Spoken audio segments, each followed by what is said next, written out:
So welcome back to the another video. So in this video we will discuss and revise the chapter 4th of class 11th physics, that is motion in a plane. So hello everyone, this is Gaurav. I hope you all are doing well. So काफी simple सा और एक हमारा काफी important chapter ये हमारा जाता है क्लास 11th फिजिक्स से। इस वीडियो में इस चैप्टर के सभी टॉपिक्स को बिल्कुल अच्छे से रिवाइज करने वाले हैं। साथ साथ हम देखेंगे वो टॉपिक्स और वो क्वेश्चन जो कि एग्जामिनेशन पॉइंट ऑफ व्यू से हमारे बहुत ज्यादा इंपॉर्टेंट होते हैं, जो कि मैं ये भी बताऊंगा साथ साथ वो आपको किस तरीके से अटेम्प्ट करने ताकि आपको एग्जाम में क्या फुल मार्क्स अलॉट हो। देखो शुरुआत करते हैं चैप्टर की। चैप्टर बेसिकली हमारा दो पार्ट्स में डिवाइडेड है। एक तो हमारा आता है प्रोजेक्टाइल मोशन और दूसरा पार्ट आता है हमारा वेक्टर्स। सबसे पहले करते हैं अपना प्रोजेक्टाइल मोशन। देखो प्रोजेक्टाइल मोशन का मतलब क्या होता है, anything that moves through the atmosphere without any fuel. Means मैं किसी भी चीज को मान लो एटमॉस्फेयर में ऐसे फेंकता हूं, मतलब इधर से ये ऐसे फेंकी और ये इधर आके गिरी, तो जो उसका ये मोशन होता है इसी को हम बोलते हैं प्रोजेक्टाइल मोशन। मींस बिना फ्यूल के ये क्या है, हवा में रही, तो इसको सिंपली हम बोलते हैं प्रोजेक्टाइल मोशन। अब जो हम यहाँ पर जो कंडीशन लेके रखते हैं प्रोजेक्टाइल मोशन के लिए, जो कि हम न्यूमेरिकल्स और जो भी हम डेरिवेशन करेंगे उसके लिए हम कुछ कंडीशन रखते हैं, जो कि हमारी कंडीशन होती है एयर रेजिस्टेंस इज नेग्लिजिबल। हम यहाँ पर एयर रेजिस्टेंस को बिल्कुल नेग्लिजिबल लेके चलते हैं। Earth assume to be flat, rotation of the earth effect is negligible, और साथ साथ acceleration due to the gravity is constant, जो कि पोल्स और इक्वेटर पर हम कांस्टेंट मान के चलते हैं इन केसेस के लिए। मींस जब हम प्रोजेक्टाइल मोशन का डेरिवेशन और हम अपना न्यूमेरिकल करेंगे तब। बाकी जो प्रोजेक्टाइल मोशन है वो रियल लाइफ में यूज होता है, जैसे जो एयरफोर्स में या फिर मतलब कि जो प्लेन्स होते हैं जब बम वम गिराते हैं या फिर कहीं पर कुछ फेंकना होता है या रियल लाइफ में भी, तो वहां पर ये यूज होता है प्रोजेक्टाइल मोशन की। वहां पर एंगल देखा जाता है कितने एंगल से फेंका जाए या फिर ज्यादा दूर जाना है, रेंज कितनी रखनी है, तो वहां पर ये सब चीजें यूज होती है। अब बात करते हैं टाइप्स ऑफ प्रोजेक्टाइल मोशन। देखो हमारे दो टाइप्स के प्रोजेक्टाइल मोशन होते हैं। फर्स्ट होता है वर्टिकल या फिर हम उसको बोलते हैं ओब्लिक प्रोजेक्टाइल मोशन। इसमें हम क्या होता है, ग्राउंड पे खड़े होकर हम किसी ऑब्जेक्ट को क्या है किसी सर्टेन एंगल से ऊपर फेंकते हैं और वो फिर ऊपर जाके किसी दूसरी जगह पर जाके गिरता है। इस टाइप के मोशन को बोलते हैं वर्टिकल प्रोजेक्टाइल मोशन। अब जो इसकी इक्वेशन आती है, मींस इक्वेशन ऑफ मोशन आती है, इसमें वो आती है y is equal to x tan theta minus का half g x square upon u square cos square theta. और ये हमारी क्या होती है, इक्वेशन एक पैराबोलिक इक्वेशन होती है। मींस इससे इस इक्वेशन की हेल्प से हमें पता चलता है कि जो प्रोजेक्टाइल मोशन का जो ट्रेजेक्टरी होती है वो एक पैराबोलिक पाथ होती है। अब हम कुछ फॉर्मूलेज देखेंगे जो कि हमें डायरेक्ट न्यूमेरिकल्स में हेल्प करेंगे, और साथ साथ जो इन ये फॉर्मूले इनके डेरिवेशन भी काफी इंपॉर्टेंट होते हैं। एग्जामिनेशन में डायरेक्ट आपसे ये पूछ लेता है कि drive the formula for the time period in the vertical projectile motion. बाकी जो इनकी डेरिवेशन है वो देखना चाहते हैं तो उनकी प्लेलिस्ट का लिंक आपको डिस्क्रिप्शन में मिल जाएगा, वो वहां से चेकआउट कर लेना। हमें भी फॉर्मूले देखते हैं किस तरीके से आते हैं। सबसे पहले आता है टाइम पीरियड का। मींस ए से लेके बी पॉइंट तक जो हमारा प्रोजेक्टाइल मोशन गया तो उसने कितना टाइम एयर में ट्रेवल किया, तो उसका टाइम का फॉर्मूला होता है 2u sin थीटा अपॉन जी। इसमें हमारा 2 सिंपल नंबर, u हमारा इनिशियल वेलोसिटी, साइन थीटा एक ट्रिग्नोमेट्रिक फंक्शन है, थीटा मतलब कि उसने ग्राउंड से जो हमने ट्रेजेक्टरी किया उसने कितना एंगल बनाया, थीटा होता है, और जी हमारा acceleration due to gravity. Next आता है हाइट, मतलब उसने मैक्सिमम हाइट कितनी अटेन की, वो आता है u square sine square theta by 2g। और जो रेंज का मतलब है ए से लेके बी तक का जो ग्राउंड का लीनियर डिस्टेंस है वो है u square sine 2 theta by g. Next formula आता है वेलोसिटी के लिए। मींस वेलोसिटी उसकी मतलब जब वो चलेगा, मतलब कि वो हवा में होगा, तो किसी भी इंस्टेंट पर उसकी वेलोसिटी निकालने का फॉर्मूला है v is equal to under root u square plus g square t square minus का 2ugt साइन थीटा। ये हम फॉर्मूला लगाएंगे तो हम वहां पर वेलोसिटी की वैल्यू निकाल सकते हैं। बाकी जो वेलोसिटी की यहां पर डायरेक्शन होगी वो होगी tan beta is equal to v y upon v x, in which जो मतलब कि एक और फॉर्मूला यूज कर सकते हैं वो है यू साइन थीटा माइनस का g t by u cos theta. अगर हम ये वाला फॉर्मूला यूज करते हैं तो हम क्या निकाल लेंगे, हम डायरेक्शन निकाल लेंगे अपनी वेलोसिटी की in the case of vertical projectile motion. Next हमारी एक इक्वेशन आती है जिससे न्यूमेरिकल टाइप क्वेश्चन बन जाते हैं, जैसे y is equal to x tan theta minus का 1 माइनस का x by capital R. Capital R यहाँ पर हमारी है रेंज। ये क्वेश्चन वो दे सकता है, ये इक्वेशन दे देगा, इस इक्वेशन को इक्वेट कराएगा दूसरी वैल्यू से, तो वहां से हमें रेंज की वैल्यू फाइंड हम अब सिंपली कर सकते हैं। नेक्स्ट हमारे पास आता है हॉरिजॉन्टल प्रोजेक्टाइल मोशन। देखो हॉरिजॉन्टल प्रोजेक्टाइल मोशन में क्या होता है, आप करोगे तो अब भी प्रोजेक्टाइल मोशन ही, बट वो आप किसी h हाइट पर करोगे। मींस किसी बिल्डिंग पर या किसी भी चीज पर आप वहां पर मतलब इसी h हाइट पर खड़े होगे, यहां से ऑब्जेक्ट फेंकोगे तो वो पहले हवा में जाएगा और फिर वो ग्राउंड में नीचे आएगा। तो इस टाइप के मोशन को हम बोलते हैं हॉरिजॉन्टल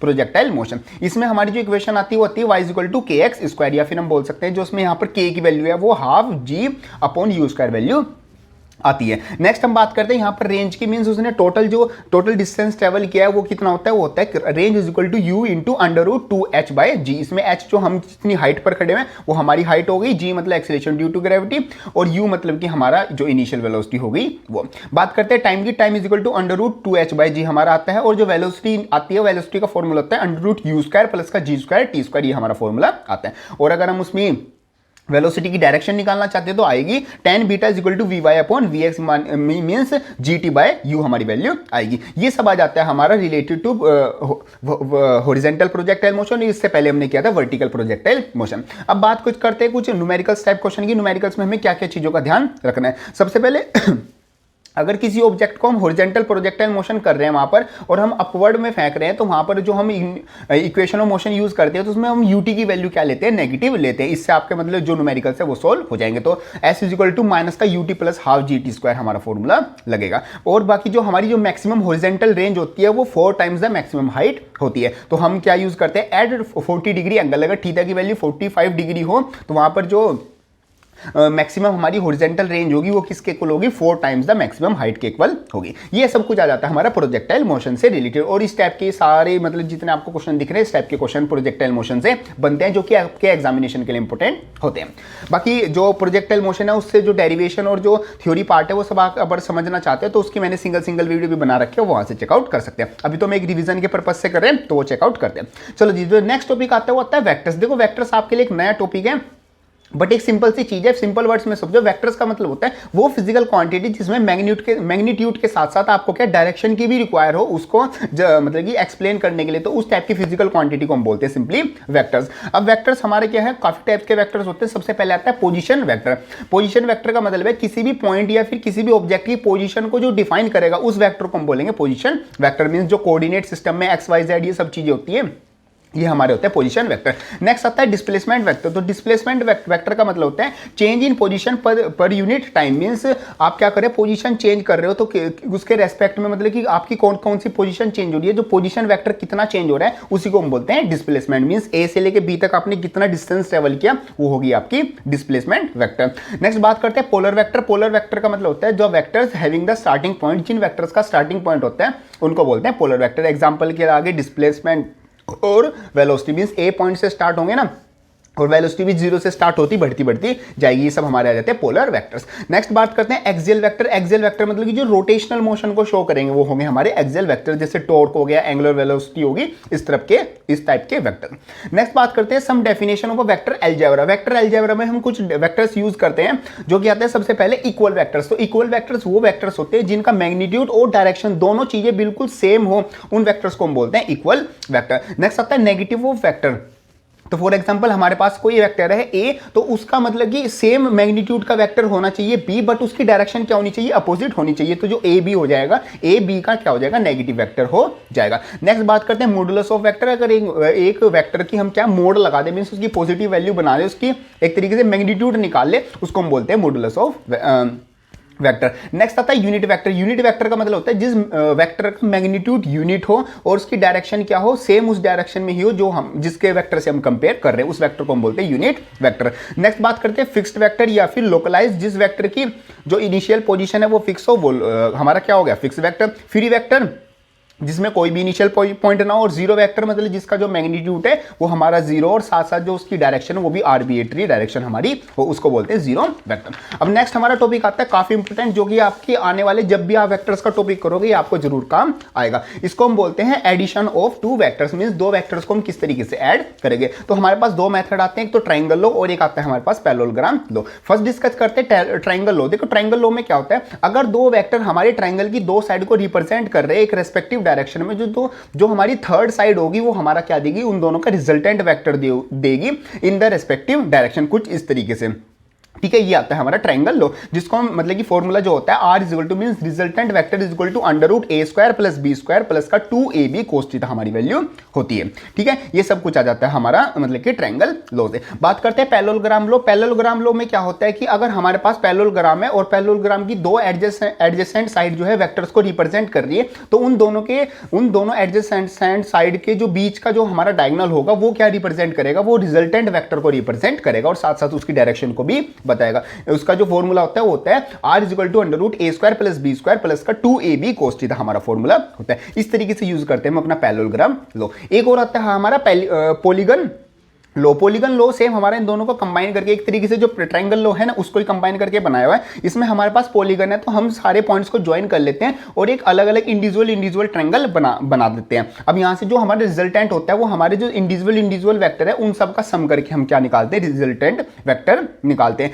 या फिर हम क्या कर सकते हैं, पहले जो ए बी सी हमारा ट्रायंगल है उसमें हम R1 की वैल्यू निकाल ले, फिर जो हमारा R1 को लेके सी वाला जो हमारा दूसरा ट्रायंगल आएगा उसकी अलग वैल्यू निकाल ले। ऐसे ऐसे करके हम अपना जो रिजल्टेंट वेक्टर है उसकी वैल्यू निकालते हैं। क्लियर है पॉइंट। चलो जी बात करते हैं जो हमारा एडिशन हुआ है, एडिशन ऑफ टू वेक्टर, उनकी प्रॉपर्टीज की। तो वहां पर दो प्रॉपर्टीज आती है। सबसे पहले जो एडिशन ऑफ वेक्टर है वो एसोसिएटिव प्रॉपर्टी को फॉलो करता है, साथ साथ वो कम्यूटेटिव प्रॉपर्टी को भी फॉलो करता है। कम्यूटेटिव प्रॉपर्टी का मतलब होता है vector a plus vector b is equal to vector b plus का vector a, means order change करने से दोनों में कोई भी इफेक्ट नहीं आएगा। ऐसी कम्यूटेटिव भी एसोसिएटिव भी होता है, means a plus b bracket में plus c is equal to a plus b plus c, b और सी ब्रैकेट में रखेंगे। तो अगर ब्रैकेट हम चेंज कर देते हैं, ऑर्डर चेंज कर देते हैं एक तरीके से, तो भी हमारे पास टोटल सम में कोई भी इफेक्ट नहीं आएगा। ये आ जाता है हमारा कुछ प्रॉपर्टीज। अब बात करते हैं कुछ बेसिक चीजों की। सबसे पहले अगर हमें ए का मॉडुलस निकालना है तो जो हमें एक्स वाई जेड वाले कंपोनेंट है उन सबका स्क्वायर करके सबको ऐड करके अगर हम रूट ले लें उनका, तो वहां से हमें क्या मिल जाएगी, जो वेक्टर ए है उसका मैग्नीट्यूड मिल जाएगा। ऐसे अगर हम ए कैप निकालना चाहते हैं तो जो वेक्टर ए है, vector A by divide by उसका अगर मैग्नीट्यूड कर दे तो हमारे पास क्या आ जाएगा, उसका एक तरीके से यूनिट वेक्टर बोल सकते हैं या फिर हमारा उसका कैप वेक्टर आ जाएगा।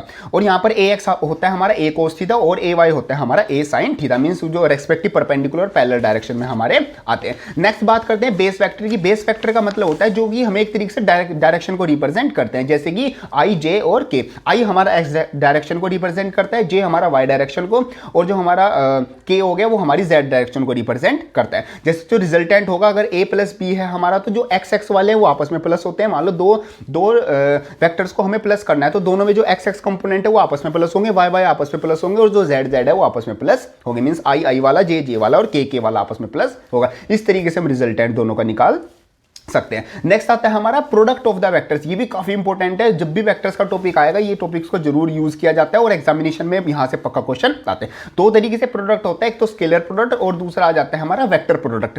देखो स्केलर प्रोडक्ट का मतलब होता है, इसको हम दूसरे नाम से भी मतलब याद रखते हैं, डॉट प्रोडक्ट। इसमें क्या होता है, अगर हमारे पास दो वेक्टर है और उनका हमें प्रोडक्ट निकालना है स्केलर प्रोडक्ट, तो उनका जो मैग्नीट्यूड है उन दोनों की मल्टीप्लाई कर देते हैं, और जो उन दोनों के बीच का जो एंगल है अगर उसका हम कोसाइन ले ले और तीनों की आपस में मल्टीप्लाई कर दे तो हमारे पास जो रिजल्टेंट आता है उसको हम बोलते हैं स्केलर प्रोडक्ट। जिन लिखते किस तरीके से, a vector a dot vector b is equal to a b cos theta, ये हमारे पास वैल्यू आती है। जैसे एग्जांपल के लिए W is equal to f dot s होता है, means work done is equal to force dot हमारे पास क्या आ जाएगा, डिस्प्लेसमेंट आ जाएगा। ऐसी अगर यहां पर एक पॉइंट लेते हैं कि अगर जो वेक्टर ए है और V है उन दोनों के बीच का एंगल 90 डिग्री हो, मींस ए बी के परपेंडिकुलर हो, तो यहां पर जो ए डॉट भी आता है वो 0 आता है। तो सिंपल सी बात है, क्योंकि 90 डिग्री एंगल और कोस 90 की वैल्यू क्या होती है, 0 होती है। कुछ इस तरीके से पॉइंट आ जाएगा। आगे बात करते हैं जो कोस थीटा की वैल्यू कैसे निकालेंगे, a dot b by magnitude of a into magnitude of b. हम ये अगर वैल्यू रख देंगे तो हमारे पास कोस थीटा की वैल्यू आ जाएगी। आगे बात करते हैं ए dot A, means same vector को अगर सेम वेक्टर से मल्टीप्लाई कर देंगे तो वहां पर वैल्यू क्या आएगी, वहां पर हमारी सिंपल 1 मींस ए स्क्वायर वैल्यू आएगी। मींस एक जो मैग्नीट्यूड, एक वेक्टर का मैग्नीट्यूड है उसी का अगर हम स्क्वायर कर देंगे सिंपल हमारी वैल्यू आ जाएगी। और यहां पर जो I dot I, J dot J और के डॉट के वो 1 1 के इक्वल होते हैं। बाकी अगर आई की मल्टीप्लाई किसी भी बाकी दोनों से करेंगे, जे की मल्टीप्लाई किसी भी बाकी दोनों से करेंगे तो वो 0 ही आएगा। मींस आई आई जे जे और के मींस बीच में dot I, J dot J और के डॉट के ही हमारा यहां पर वैलिड होता है, मींस वो 1 के इक्वल आता है, बाकी सब हमारे 0 आते हैं। ये आ जाता है हमारा सब कुछ स्केलर प्रोडक्ट से रिलेटेड। आगे बात करते हैं वेक्टर प्रोडक्ट। वेक्टर प्रोडक्ट का मतलब होता है कि अगर दो वेक्टर है हमारे ए एंड बी, तो उसमें क्या है, ए को हम बी से, जो ए का मैग्नीट्यूड है और बी का मैग्नीट्यूड है, दोनों को मल्टीप्लाई करेंगे, और यहां पर जो उन दोनों के बीच का जो एंगल है उसको हम क्या ले लेंगे, उसका साइन लेंगे, तीनों चीजें, और जो उसकी डायरेक्शन होगी वो perpendicular to the a b plane होगी। मींस ए बी मान लो ये दोनों है, ये दोनों मान लो ए बी हो गए, ए इस तरीके से हो गया, बी इस तरीके से हो गया, तो उनकी जो परपेंडिकुलर ये वाला जो प्लेन आएगा, ये जो मार्कर वाला प्लेन है, ये हमारा क्या देगा, वो एन कैप मींस डायरेक्शन देगा। लिखते कैसे, a cross b is equal to a b sine theta n cap, ये हमारा फॉर्मूला आ जाता है। इसमें जो हमारे पास एन कैप होता है वो होता है ए क्रॉस बी बाय ए क्रॉस बी का मैग्नीट्यूड, ये हमारे पास फॉर्मूला आता है। और साइन थीटा किसके को बुलाता है, ए क्रॉस बी मैग्नीट्यूड, उसका मतलब मोड करेंगे ए क्रॉस बी का इंटू ए का मैग्नीट्यूड इंटू बी का मैग्नीट्यूड, हमारा ये फॉर्मूला आ जाता है। बात करते हैं in terms of rectangular component, जो डिटर्मिनेंट आपने किया था, डिटर्मिनेंट की तरह किस तरीके से निकालेंगे, जैसे डिटर्मिनेंट निकालते हैं उस तरीके से ही निकालेंगे। सबसे पहले ए क्रॉस बी में हम ऊपर लिखेंगे आई जे के, सबसे पहले हम ए के सारे नंबर लिखेंगे, एक एक कंपोनेंट लिखेंगे, ए एक्स बी एक्स ए एक्स ए वाई ए जेड, और नीचे लिख देंगे बी एक्स बी वाई और बी जेड, ये हमने लिख लिया। फिर हम क्या करेंगे, जो आई वाला है, आई वाले के सामने और उसके नीचे वाला सब कुछ छुपा देंगे, और जो बाकी के जो 4 बचेंगे उनकी क्रॉस मल्टीप्लाई कर देंगे। ऐसी जे वाले के जो लाइन है वो छुपा देंगे और उसके नीचे वाली लाइन हटा देंगे, और जो बाकी के 4 बच जाएंगे उनकी मल्टीप्लाई कर देंगे। फिर ऐसे ही हम अपना के वाले के साथ करेंगे। ध्यान रखना, जो फर्स्ट वाला जो आई वाली लाइन है वो प्लस में लेते हैं, मीन्स उसकी मल्टीप्लाई करके प्लस रखते हैं, और जो जे वाला है उसके सामने नेगेटिव लगेगा, और जो थर्ड वाला है उसके सामने पॉजिटिव लगता है। मीन्स पहले वाले का जो मल्टीप्लिकेशन होता है पॉजिटिव, दूसरे का नेगेटिव, और थर्ड वाले का पॉजिटिव होता है। इस तरीके से सोल्व करके हम ए क्रॉस बी भी निकाल सकते हैं with the help of rectangular component. ये एक तरह से डिटर्मिनेंट वाला काम हो गया, ठीक है। और यहाँ पर पॉइंट आता है कि जो ए अगर ए बी के पैरेलल होगा तो यहाँ पर ए क्रॉस बी की वैल्यू 0 होगी। क्यों?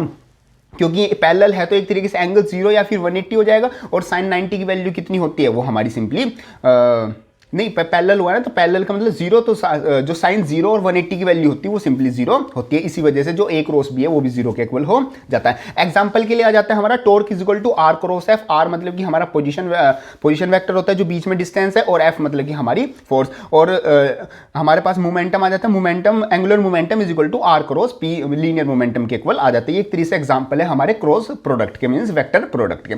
आगे बात करते हैं vector product of orthogonal units vectors, means i j और के अगर उनके आपस में मल्टीप्लाई करते हैं तो किस तरीके से आएगा।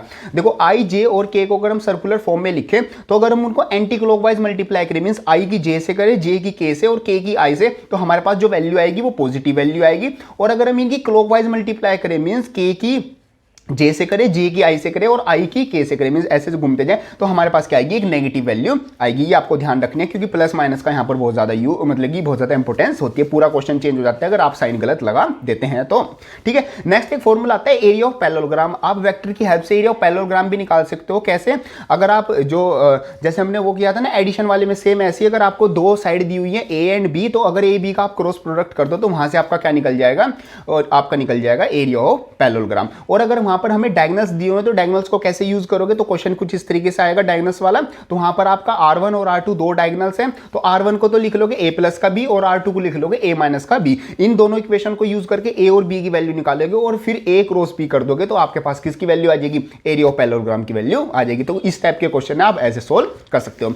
आगे बात करते हैं, एक टर्म आती है टेंसर। देखो टेंसर्स का मतलब क्या होता है, वो एक ये ऐसी क्वांटिटी होती है जो तो ना तो स्केलर होती है और ना ही हमारी क्या होती है, वेक्टर्स होती है। इस टाइप की क्वांटिटी को हम बोलते हैं टेंसर्स। नेक्स्ट आता है हमारा डायरेक्शन कोसाइन। डायरेक्शन कोसाइन का मतलब होता है जो कोस अल्फा होता है वो ax बाय a होता है, और जो कोस बीटा होता है वो ay बाय ए होता है, और जो कोस गामा होता है वो ए जेड बाय ए होता है। मींस अल्फा एक्स को रिप्रेजेंट कर रहा है यहाँ पर, और जो बीटा है वो वाई को, और जो हमारा गामा है वो जेड को रिप्रेजेंट कर रहा है। कुछ इंपॉर्टेंट पॉइंट की बात करते हैं जहां से छोटे छोटे न्यूमेरिकल टाइप क्वेश्चन आपके आ जाते हैं, जो कि है a cap minus b cap modulus का whole square is equal to किसके इक्वल होता है। डायरेक्ट आप लिख सकते हो a cap minus b cap into a cap minus b cap. या फिर दूसरा आपका रिलेशन होता है कि vector a cross vector b modulus square is equal to modulus a का स्क्वायर प्लस मॉडुलस बी का square minus 2a dot b का होल स्क्वायर। इस तरीके से आप इनको यूज कर सकते हो। ये आपका एक तरह से शॉर्टकट हो जाता है, एक तरह से फॉर्मूले हो गए।